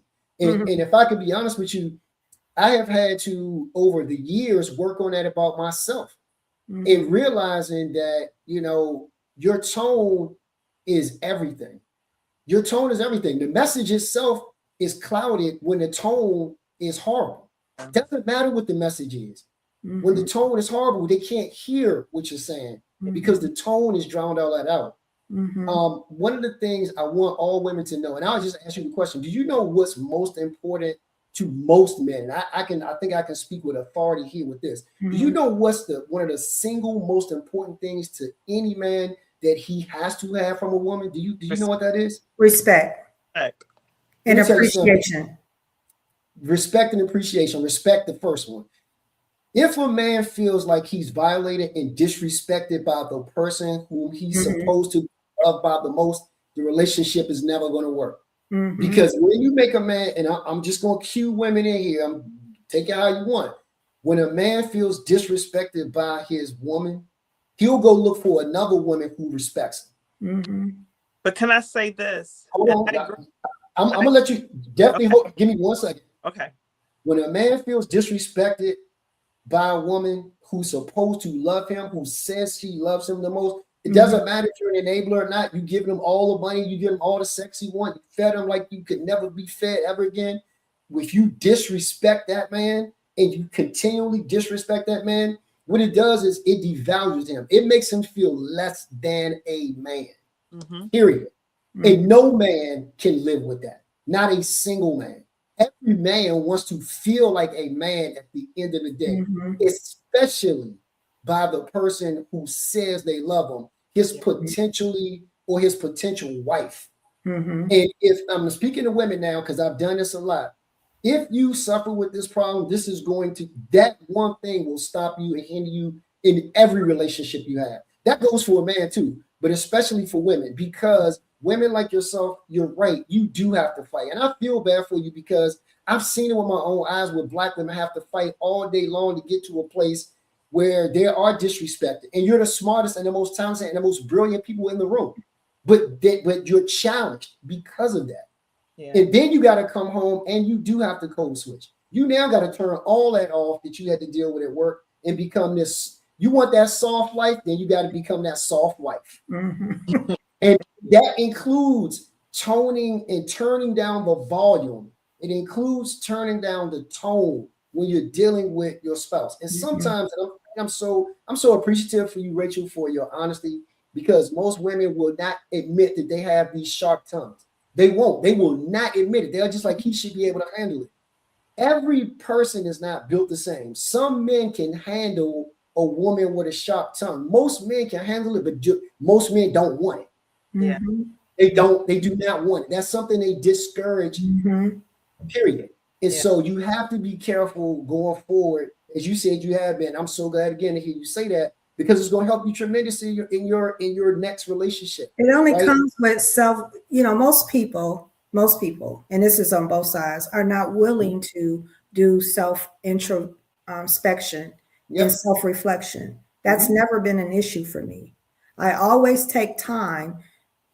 Again, I haven't been in a relationship in the last 8 or 9 years. And some of it is by choice and some of it is just by circumstances. I live in Atlanta. Yeah. But part of it is taking the proper time to really heal from that relationship. You have a lot of grown men and women that have not done the work to heal the little girl or the little boy in them. We have a lot of trauma just as Black people in general. And then everybody has trauma, or most people have trauma from somewhere in their past. And unless you're willing to, what I call, be processed Mm-hmm. or go through the process, to be separated, to go through seasons of being sat down or be alone. You're talking as a woman that's been processed. So I can speak to it because I've been willing to do the work on me, to heal those areas, to become better, to ask the hard questions, to listen to people that you trust, that want the best for you, and then to formulate a plan on, okay, how do I tackle this? How do I do that? To seek out help, right? But most people are not willing to heal the little girl or little boy in them. Yeah. 100%. We got a couple of questions real quick. Vela said, what would you consider disrespect? I'm assuming she's talking to me about what it means to be disrespected by a woman by a man. So Vela, just so you know, what I mean is, in the women in the comments, you can chime in. I'm gonna read this comment, then I'm gonna answer this question because Nicole chimes in on it. She says, I have a sharp tongue sometimes, and my husband lets me know. I apologize quickly. Kudos to you, Nicole. Yeah. So what happens a lot of times, Anika, is that women sometimes won't realize, and this goes for men too, but because I'm talking to women, that's what I'm doing here. So women sometimes don't realize that you might take on this very harsh, mannish tone, and you sound like a man, and you're chastising a man in that type of voice, almost as if you appear to be a man. So for instance, let's just say I didn't take the trash out, right? And you're upset with me. As a woman, you might say, didn't I tell you to take the trash out? Why have you taken the trash out? What's your problem? You can't take, just that kind of, or you could say, you could ask them to take the trash out, but you could say it in a negative way, like, aren't you going to take the trash out? Or I could say, aren't you going to take the trash out? Tone is everything. Yeah. But I think we are focused too much on the tone. And this is what I'm going to bring the clinic. Let me finish. Let me let you. Sure. I totally agree that people should be mindful of their tone. But sometimes with that tone, there's an opportunity to learn and grow, to understand what just triggered you. Why are you taking that tone with me? Because if we don't address the root of why someone is taking that tone, because in a case where, let's say, a woman is, taking care of a man financially, there's a level of frustration there, right? Men take care of women all the time. Why is there a level of frustration? I'm just curious. Well, because historically, if we're in a relationship and you're based on gender roles, men are usually the providers. And so I'm not saying that it can't switch up because women can be high earners. But I feel like in some cases, and I'm not condoning a woman having a sharp tongue, but sometimes if you are carrying most of the weight in the relationship, and there's a level of frustration, and unconsciously, you are not seeing that person. Unconsciously, I'm gonna say it again. Unconsciously, you're not seeing that person as your equal. So sometimes you're saying and doing things unconsciously. So you got to ask yourself, am I seeing my partner as my equal? Because I'm doing A, B, C, D, E, F, G. Am I seeing them as equals? If we don't focus on, prevention, understanding, why am I taking this tone with this person? Yes, I'm frustrated. Yes, I'm triggered. But if we don't understand the root, we're going to continue to do it. So there's a level of frustration. There's a conversation that needs to be had. Like, why are you taking this tone with me? Where did that come from? Because the way you're talking to me, it doesn't appear that we're equals. I'm not your child. I'm your equal. I'm your mate. I'm your partner. So there has to go beyond the tone. There has to be some understanding as to why are you on level 10 all the time. So help me understand the level 10. Is how you grew up? Was this acceptable growing up? What's the reason behind you being at a level 10? So if we just stay in the surface of your tone was bad and you not understanding the tone, it's going to continue to happen. Yeah, I would agree with that 100%. But you have to know, you have to be able to, what if you don't have the courage, I guess, Anika, to be able to do that? Because a lot of times the person with the tone comes off so hard and so much of an authoritarian or authoritative that the person who's hearing it or receiving it, it could make you shrink. Oh, for sure. And you don't have the language. You don't even have the wherewithal, even the courage to be able to ask the question, where is that coming from? Because when you ask the question, sometimes there's a whole lot more that comes with it. One of the things I've understood in doing some of this counseling is, and you're 100%, by the way, Anika, I agree 100% you just said. I'm just saying this to say, because I know that people, I've sat with people who were so afraid of the person. Right. Because of the harsh language. They didn't know if some kind of physical might come behind it because the language was so hard. And not only that, the person usually who's receiving it, that's not the first time they received it, by the way, Rachel. Sometimes they receive it as a child. So maybe it's a mother talking to a son, and sometimes the trigger is, my mother used to do this to me. Yeah. For most men, and I'm glad we're getting to this, most men, this is what happens. Their mother has talked to them and beat them down so bad because a lot of times the mother and the father had such a volatile relationship that the mother sometimes took it out on the child, whether it be a girl or a boy. And that, they grow up underneath of that with that whole thing of, and I'm not saying your mom was like this, Rachel. I'm just saying people grow up with this, and so they're triggered by this. And so now I'm scared of you. Or I know that if I run into somebody who's constantly yelling at me, because sometimes people don't realize they're constantly yelling, and not only is it just your tone, but you're just constantly on 10, as you said. People don't want to be with people like that because it doesn't make me feel good. It's almost and I don't know, Anika, you can tell me, it's almost like an emotional beating, if you will. And every time you talk to a person, I remember talking to my wife about this. She was like, sometimes when you say things to me, I feel like this. And I was like, you feel like that? And she was like, yeah, because of how you said it. Earlier on in our marriage, my wife would say this as well, if she were on, we didn't think we was going to make it. She thought for a reason, and I thought for another reason. For her, it was because she said I had harsh tone. Here's what I realized. My mom, growing up with a mother who was a single mother who had to bear all of what you just said, Anika, had to do all these different things, had become hard at certain points. And so sometimes she didn't have the language or vocabulary to use at the time when she was frustrated, and she would just, right? And so I didn't realize as a child growing up, I had inherited that. It wasn't until my wife said something to me, like I think it was Monique or Juanita, I think, who said this. She said that her husband had to tell her that she was that way. And my wife told me, and I realized, oh, wait a minute, let me back up, because if I'm like this with her, have I done this at work? Have I done this at other places? I had to really start looking at it, and I had to start saying, Rachel, could I have been missed on a promotion because maybe I said this that way in a meeting and I didn't mean to? And I had come to me sometimes and say, Mike, man, I think that was kind of hard. And I had to go back and say, you know what? I apologize. I didn't realize that I said that way. Here's what I was trying to say. And I apologize for the way that I said it, but this is what I meant. Please don't take anything by it. And I say that to say that I'm glad, again, Rachel, you said that, and Anika, you said what you said, that whole explanation. And I want to say this too, because Rachel, you said this. All of us need counseling. All of us go sit with an Anika or Anika-like person.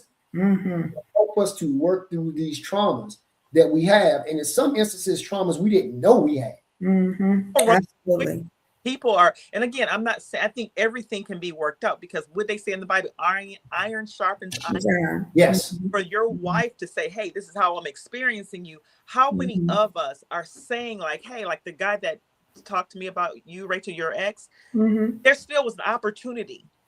Because when you think about all the good that you have, all the good that you have, no one wants to work on problems. You're going to get into another relationship. You're going to always have something to work on. If everything was perfect, you would have no reason to rely on God. So it's just like, there has to be an element of, I'll work on this. I see all this good with this person.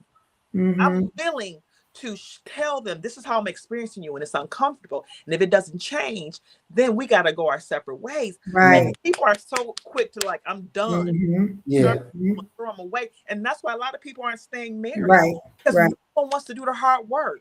And that wasn't the as you know, Nika, that wasn't the demise of our relationship. Oh, I know. But that was how he experienced me. That was a factor in what he was receiving from me. And then there was some issues of what I was receiving from him, that it just got to a point where, okay, well, I can't help you through that.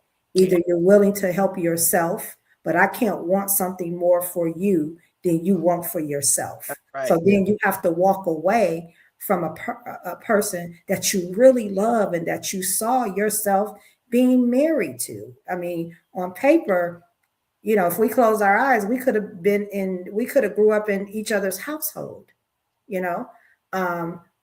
But there was some things that I wanted more for him, that he just wasn't willing at that time to work on.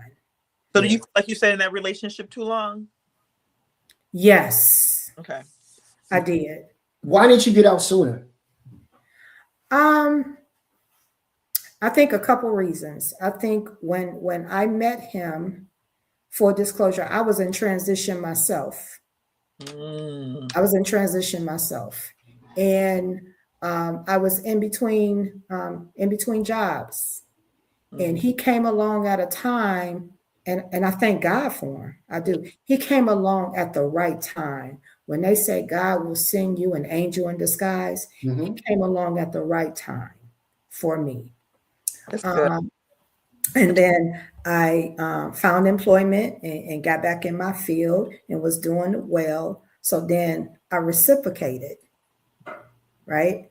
I reciprocated everything that he did for me. I'm now doing for him, but to the umpteenth degree. So now I'm going overboard and overcompensating, because when you're an independent woman, I felt like I owed him in many ways. Yeah. And one of the things, if I'm just being honest and transparent, I think that's what you want. Yep. He's a blue collar gentleman, and his field was a great field. He's educated now, had 2 degrees too, but he was in business for himself. And I simply said, when we were talking, do you see yourself working for someone, or why can't you take this same model and be your own, and I can show you how to get there? Or are you content and comfortable with just paying someone? You can do the same thing yourself, and I can show you how we can get there, how you can get it, right? He was complacent. And when you talk, I'm not a complacent person. I'm constantly thinking how I can better, how I can grow. But when you're an ambitious person and you have a vision, and you're what your wife said, she saw things and spoke things. I saw and I spoke things, and I'm like, you can do this. You don't have to settle. Yeah. But when somebody is fighting you on that and they don't want to, I can't want something more for you than you want for yourself, right? And sometimes I'll be honest, I went about it the wrong way. So one day I said, let's put pen to paper, because sometimes you got to be visual. I'm a marketing and branding person, so I'm a creative. So I said, let me show you in black and white what I mean. This is what you're doing. This is garnering this. If you take this same model, this could be you. This could be you, and you can be your own boss. And it still wasn't registering, because he was just, I think some of it was fear, and some of it was complacency. But that's where that helpmate come in.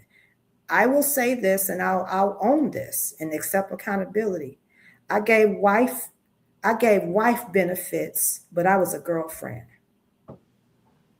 I gave wife benefits many times. Many times over. So, because I may have missed this.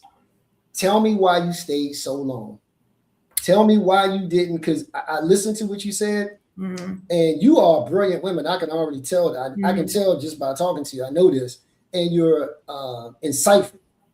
So, did you not see this when you, maybe, I don't know, after a few months, that this guy probably wasn't going to be a owner? He was going to probably be a worker bee, where you wanted more for him than he wanted for himself. You didn't see that earlier than when you got out? Well, no, he said he acted, this is what it represents. He acted like that's what he wanted. Okay, okay, babe, I just need a little bit more time. I need a little, and so a little bit more time became more months, and a little bit more time. So by now, the families have met. Yeah. And we vibing. And I'm like, oh man, I finally, because I'm such a family-oriented person, and his family truly embraced me and loved me as if I was one of their own. So he was from here, you know, I'll just say from got you. We got you. And after a couple of years, about a year and a half, 2 years of dating, he wanted to then go to Michigan and meet my family at his request. At his request, Nika met him. He met my two best girlfriends. Met him. Even they loved him for me. They saw a different side of me, right? He met my family, and the intent was he was going from his family. The intent was he was going up there to meet my family to ask my parents for my hand in marriage. So hold on 1 second. That's what he communicated to you? That's what I found out later from, his mom and sister. Oh, he told them that's what his intent was to do. They knew it. They had this plan. That was the intent. And he had this whole grand thing. He's going to ask, and then at his family reunion was going to propose and invite my family and my close friends there. That was the intent. When we got there, everything went well for Thanksgiving. I couldn't have crafted anything better. Family loved him, friends, and I don't want to speak for Nika. Loved him. You did. Love you, but I liked him. Yeah, okay. You liked him. I really did like him. Yeah. I'm say his name. And when we got back, there was something that he was different. He was moving differently. And I attribute it to the trip. And I'm like, okay, something's changed. What happened here?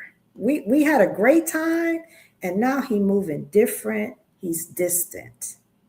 What I found out later on through, some sources within his family is that when he went home to meet my family and he saw the environment that I was raised and reared in, he saw how my family moved, how my parents moved. He met my girlfriends. He listened to their stories of their spouses and stuff. He internalized and did not feel like he equaled up, and told his family, oh no, I gotta, no, this is her pedigree. His words, this is where she come from. I gotta now match either what her dad or her girlfriends and I gotta match that. He wasn't secure in himself in what he thought he brought to the table. Wasn't an issue for me. This is all in his mind. So now he moving differently. And instead of him telling me this is what's going on, so we can talk through it and we can level set, and I can say, well, that's them. That's not our story. I'm all about partnership, right? Don't look at, that's good for them. That's their story. That's not our story. Stay with me. Let us craft our own story. Yeah. I don't want what they want. I'm comfortable with where we're at and what we got going on. He ran with it instead of being honest and saying, this is how I feel. He spoke to other people and said, no, I can't ask her to marry me, and I'm not where I'm comfortable, where I need to be as a man. And once someone has that in their mind, I can't change your mind on that. It's an insecurity there. So it was an insecurity there. Who ended the relationship? Did you end it or he ended it? I ended it because of how he was moving and how he was treating me. He was mistreating me. Instead of communicating, he was mistreating me, I believe, to push me away so that I could end it. And I said, this not gonna work. Did I want to walk away? No. I loved him and loved his family and loved what I felt we had built, right? But I had to end it because I knew that I deserved better than what I was being treated or how I was being treated. Yeah. That makes sense to me. Let me just say this. It's been an insightful conversation for me. I always like sitting down talking to women about relationships because it just always feel like there's an opportunity to learn something I didn't know. Even at 56 years old, you can never stop learning. And when it comes to women, you never can stop learning from a man's point of view. Yeah. It's been a really, really, really great conversation. I asked you something earlier, and I definitely are still, before we end, I just want to know, because now I know you got some wisdom. I knew this when we started, but I know you have a bit of wisdom that you could give to your 20-year-old self, your 30-year-old self, your 40-year-old self as it relates to these relationships, specifically about not trying to hold on and when it's time to get out, instead of waiting so long where now you've invested so much that you feel like I got to get something back. Talk to these women about letting go, no matter where you are, and when and why they should do it as soon as they realize it's a no-go. It's not gonna happen. My let go and my cutoff game is real strong now.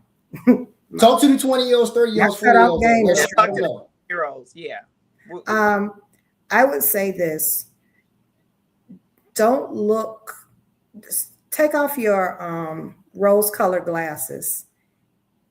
Be real with yourself and authentic with yourself. If I have this saying, your first mind is your right mind, because it's often the Holy Spirit leading you.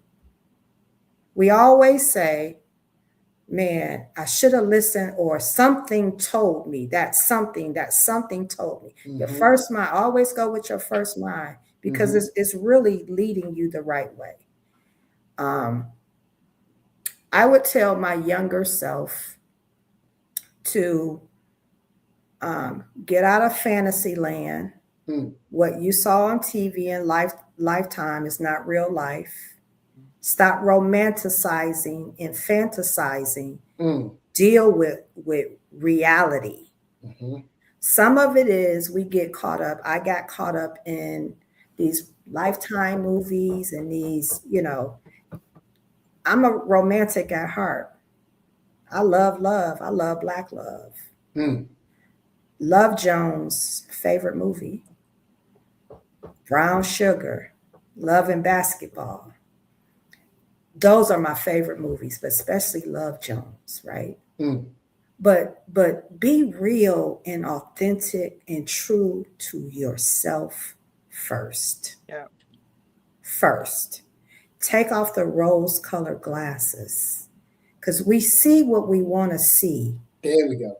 And not what reality is telling us that we see. We see what we want to see. I saw what I wanted to see because that's what I wanted. I didn't see what reality was showing me.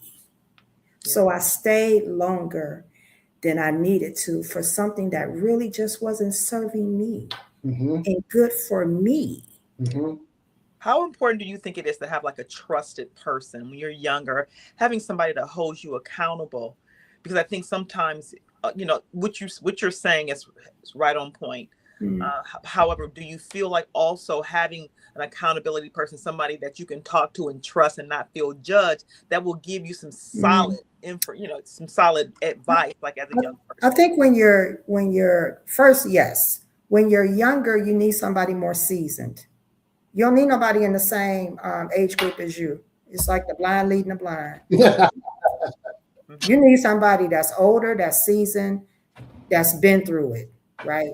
So if you in your 20s, maybe you need somebody in their later 30s or 40s, somebody that has hopefully been married, somebody that's been into some long-term relationships that can give you the real, that's going to keep it honest, that's not going to sugarcoat and say, baby, that ain't it. That ain't it.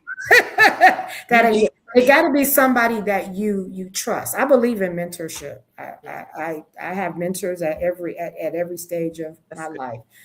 What we didn't get into with mentorships, though, it was normally always from a career standpoint. We need to get better with having mentorships and relationships. Right now, I have some wonderful mentors.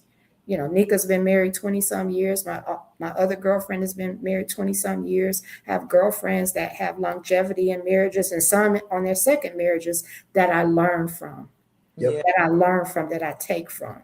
I tell Nika all the time, I admire her relationship with her husband, and what they've been able to build and cultivate. That's inspiring. For me, it was also my parents. I saw firsthand. I didn't have to look outside of my household. That's right. But I had people within my own age group that I can look to, like Anika, like other girlfriends that I trusted, that we've been friends for, that I was in their weddings. I was with them when they met their husbands, and holding each other accountable. Women love these lists. What list is that? Because I'm a man, so what list is that? You got to you want somebody, depending on what your flavor is, tall, dark, and handsome, 6'4", ripped up, all this kind of money. If I may tell this funny story real quick, can I put you on the spot for a second? Put me on the spot? No, Nika, not that. Okay. What? When she was dating her husband, when she was just dating, she wanted someone that was taller than her.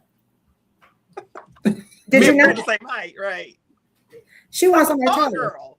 Nika is model tall, gorgeous, right? She wanted someone that was taller. I said, well, what if your husband not taller than you? What if he's your height? I challenged her on that. I said, he got everything that you want, but he's not taller than you. Are you gonna just discard that man? At first she was like, yep, he got to be taller than me, because what if I wear my heels? I said, wear some flats and some sneakers. How about that? I still wear my heels. Fred don't care. Right. He don't care. And so she meets her what I call him and my girlfriend's husband, my brother-in-love. She meets my brother-in-law, and he is not taller than her. No. But ask that man if he cares. She wear her heels, and he just is happy just to be next to her. So I say, as it should be. As it should be. Right. You grow up and you exactly. Those things are just not important. We got to get rid of our, there are some what I would call some non-negotiables, of course. Yep. But the list, this is what I say to the list. And I might get some heat for this, but hey, I got thick skin, so be it. That list that you have, and I'm not talking about your non-negotiables, ladies, that list, you work on becoming that list yourself. You're talking to ladies now, correct? I'm talking to ladies. Yep. You work on becoming that list yourself. Okay. That's good. They ain't gonna want to hear that. That's just real talk. Now I'm talking to my younger ladies. Some things, ladies, if you just be honest, some things are just unrealistic. Real talk. Some things are unrealistic. I'm not talking about your non-negotiables, but some things are unrealistic. You got to be realistic in the day and age that we're in. I'm not saying settle. Hear me when I say this. I'm not saying settle. I'm saying be realistic with your list. Guys, it's my bedtime. Yeah. This has been great. Real quick before we go, Bella says she's going to go back and listen to this about 10 more times. Charlie, thank you, man. He said very good. Vivian said this was so good. Bella says she's learning. It does. She said if it doesn't bring peace, let it go. And then she says unrealistic expectations. So just get into all that. Ladies, it has been absolutely fantastic. It's been phenomenal. Nika, thank you so much for getting us our guest. Rachel, thank you so much for being our guest. This was amazing. I'm going to go back and watch this several more times. I've learned a lot just listening to you. And I'm going to put some of these things on my tool belt and be able to, try to help some other people. This was fantastic. Feel free to come back and be with us anytime. Let me just say this real quick too. Thank you so much for your honesty. When we were talking about this, Anika and I, we were saying we got to find somebody who's going to be open and honest, not just give us the whatever people think they want to hear. And you gave us the real and you gave us the honest, and I am so thankful Well, for I you being on with appreciate us that. tonight. Thank you so much. You can only, it's my journey and it's my story to tell. But you got to be honest with yourself. And it's not always the other person's fault. You got to look at what role did you play in the demise of a relationship? What could you have done different? What patterns did you see that you could do differently? So I will always be honest with myself and with people, especially if it can help other women and men can learn. I'm an open book. I'm going to be honest. I didn't always get it right, but I haven't given up on love. And I know my purpose partner out there. He might be looking at me. Hey, listen, you know what? He might be. He might be. Right. I'm single and ready to mingle. Okay. I love Listen, it. thank you again. Anika, I will give it to you to give us the last word. I really don't have anything, guys. I think we've said it all. I'm like you said, just ditto and piggybacking what you're saying. Thanks to Rachel so much for just being transparent and open. I think that's important as we learn and grow together. I think we all can learn from each other. And so this was a great learning experience. And so I do appreciate it. Thank you for having me. Nice to meet you, Michael. It's my pleasure. It is my pleasure. And if we make it to Detroit, sometime I would love to meet you in person. Have you come out and meet some of the guys as well. I'm sorry, in Atlanta, excuse me. Oh, we're always in Atlanta. Oh, are you? Okay. Yeah, Atlanta's like a second home for most, third home because Houston is probably, second home because Houston probably first and then Atlanta second. Well, we'll have to exchange information next time you're here in Atlanta. Would love to connect. Absolutely. Ladies, thank you so much. Anika, I'm gonna let you go because I know it's your bedtime. Yes, I'm tight, but it was worth it. It was worth it. It was. We're gonna put the clips up, so I'm just praying people will learn, from this. And for all of you watching, thank you for watching. Thank you for everyone who commented. We appreciate you. And again, this is Mike Johnson from Mandatory Conversations Podcast with Mike Johnson and my special guest host every single Monday, Miss Anika J. Owens, my relationship expert therapist. Ladies, do you want to give out your socials? I know, Anika, you always do. I don't know if you want to do it, but Rachel, do you want to give out your socials where people can contact you? Or if you don't want to be contacted, that's okay too. Just let me look at my socials because I don't even know what they are. But let me know what they are. Anika, you want to give yours again while Rachel is doing it? It's just my name. I have Instagram and Facebook and TikTok and LinkedIn. So it's just my name. Just look me up, Anika J. Owens. Got it. Okay, and on Instagram, I am Rachel Wallace, but it is Rachel Rachel Ray RAY 0922. That's my Instagram. Rachel Rachel Ray RAY 0922 on Instagram. And on Facebook, I'm not really on TikTok or any of those things. On TikTok. On Facebook, it's just Rachel Wallace, Rachel Wallace. Yeah. If you look on Nika's page, I'm her friend. All right. Best friend. That'll work. Thank you again for joining us on tonight. Do me a favor, please. This was a fantastic. You cannot deny this was a fantastic conversation. Please do me a favor. Go out, subscribe, like the channel. More importantly, comment. The algorithm loves it when you comment, loves it when you subscribe, and all the rest of that good stuff. So please go out. We're going to bring you some more great content. I promise. If nothing else, go back and listen to this podcast right here. You are going to be blessed. I promise you. Yeah. Ladies, thank you again. Appreciate you. Thank you. Good night. Internet, right job. Thank you.